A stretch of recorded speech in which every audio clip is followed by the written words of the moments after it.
আমি কিছুই চাই না, আমি বিচার আপনারা করতে পারবেন না। আপনাদের এই ধরনের কোনো রেকর্ড নাই, আপনারা পারবেন না। আমার মেয়েও ফিরে আসবে না, আপনারা বিচার করতে পারবেন? পারবেন না। আপনারা কোনো এক্সাম্পল দাঁড়া করাতে পারবেন? পারবেন না। আমার থেকে স্টেম নেবেন, স্টেমে লিখিত নেবেন? পারবেন না, আপনারা পারবেন না। লামিসার বাবা, এই বিচার কখনোই হবে না। কোনো বিচারই কোনো দিন ওই বাংলাদেশ কোনো বিচার ভালোভাবে করতে পারে না।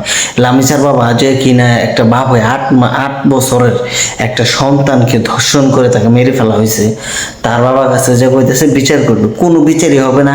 হ্যাঁ, যা বলছে রাইট কথা বলছে, কারণ এতটাই কষ্ট লাগছে যে তার ভিতরে, যে তার মেয়েটা এখন আর বেঁচে নেই। একজন ধর্ষক, এক জানোয়ারে তার মেয়েটাকে মেরে ফেলেছে ধর্ষণ করে।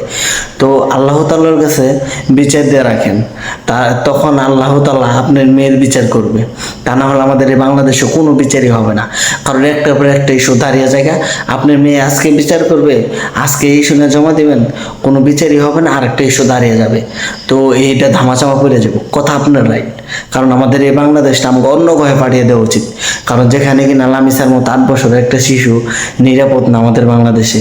আমাকে যদি এটা আমাদের বাংলাদেশ সরকার, এখন তারেক রহমান অনেক সম্মানী একটা লোক, সে যদি এখন এটা দেখে মাথায় নেয় যে কোনো মানুষ ধর্ষণ হবে না আমাদের বাংলাদেশে, এরকম যদি একটা আইন করে, তারা জনগণের সামনে এসে যদি গর্দান কাটা হইতো, তাহলে হয়তো আর কোনো দিন এই বাংলাদেশে কোনো ধর্ষণই হইতো না।